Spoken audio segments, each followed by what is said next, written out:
Hello! I wanted to make another video showing the progress I've made for my OoT crossover hack for the Hylian Modding Crossover competition. So if you haven't seen the first video, you should probably watch it. But basically, I have spent these past few days or weeks coding. And first of all, in this game, Samus is going to be your companion. And I have added basic pathfinding to her, which was pretty hard because I have never coded pathfinding in my life. And I actually had some help for this. So thinedave, another OoT hacker, sent me his pathfinding code first, which is also for his own Romhack for this competition. And I ended up rewriting most of it, but it helped me figure out how pathfinding is supposed to work, basically. So shoutouts to him. So as you can see, she can go around walls. When there's no clear path to get to you, she will go around walls until she sees you again, like that. And she can also jump over small obstacles. So for example, she knows she doesn't have to avoid the chest, she can just jump over it. She also knows how to climb. She has to. So she knows when she's able to jump over a wall and when the wall is too high to jump. The next thing I wanted to show is this item here, which I need to mention that it's obviously very unfinished and very unpolished and will be better. So the way it works is you press the C button to bring it out, like that. And then it takes over the B button. If you put it away, then you get the soul back. And then you can press B to shoot, like that. All the animations and all the sound effects and everything like that is placeholder. But yeah, you can shoot like this, and if you hold the button, you can charge it, like that. Let me get a closer view of Link's reaction to it.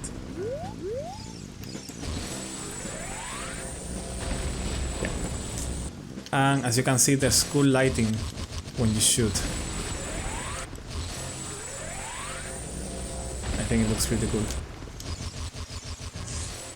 So the cool lighting is thanks to Zaro, who coded a lighting engine for Ocarina of Time, and it uses the same kind of point lights that Majora's Mask uses, but backported into Ocarina of Time, and it's a pretty cool system. So if it wasn't for him, you would not be able to have cool lighting like this. So maybe check out his channel as well. In the previous video, I showed the Metroid doors, and I was opening them with a bow, and some people were like, oh my god, that's going to be so annoying opening every door with a bow every time. Guys, that was not the plan. This is the plan. This was the plan. And I also wanted to show that she can help you in combat. So again, all the animations, or the lack of animations, it's all a placeholder. But yeah, she can help you in combat. Yeah, it's all very placeholder. You can see the cool lighting on the wall there. But yeah, basically all I've done is coding. So unfortunately I don't have like any levels to show yet, because I'm going to get into that now. Now that I have some gameplay systems actually working properly, I can actually code some, or model and design some levels for the game. This is a funny bug I have right now. You can duplicate Samus. I didn't fix it before the video because I thought it was pretty funny. I wanted to totally show the bug. So I can get infinite Samuses if I wanted. Anyways. So here we have a normal door, a fire door. Again, I have to use the arrows because there's no fire beam yet, but there will be one. And another thing I wanted to show, I didn't know whether to talk about this yet or not, but this isn't going to be only a Metroid crossover, at least not if I actually make a full game after the competition. Because for the competition I'm going to release a demo that's going to be just Metroid. But the plan I have in my head, which is a pretty ambitious plan, and I don't know if I can actually realize it, is I would like to make a crossover between Zelda and several Nintendo franchises. So another one of them will be Xenoblade, because I am a huge Xenoblade nerd. So if I do this, one of the franchises will be Xenoblade. So I made an N64 model for Shulk. It's not 100% finished yet. I still have to fix some things with like the textures and stuff. But this is the first time I model a human character from scratch. And I think it came out pretty well. So I feel more confident now on my abilities to model characters than I did before.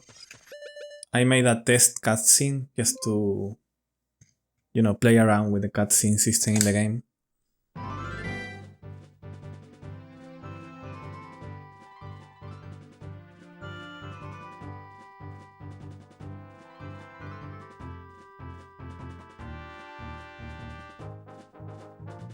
Yeah, so for the Hylian Modding competition I want to release a demo that is just a Metroid level, and then if people want it and if I have time, because I would love to only do this for the entire day, but unfortunately I cannot. But if I still have the time and the motivation and people want it, people are interested, that kind of thing, I would like to make. Basically think of it like Kingdom Hearts, but without Disney, not cringe. Also, it's not really Kingdom Hearts. Also, it's Zelda. That's what I have in mind right now. I don't know. So anyways, that's all I have to show right now. I wish I had more to show. Thank you to the community, by the way. Especially Kenton. Kenton has helped me so much answering stupid questions that I have. So I wanted to shout him out, and he and the rest of his team are working on a massive Ocarina of Time Romhack. That is basically a sequel to Ocarina of Time called Indigo, and you probably have already heard of it, but if you haven't somehow, then you need to check out his channel, because it looks incredible. And yeah, that's about it. See you.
Hey!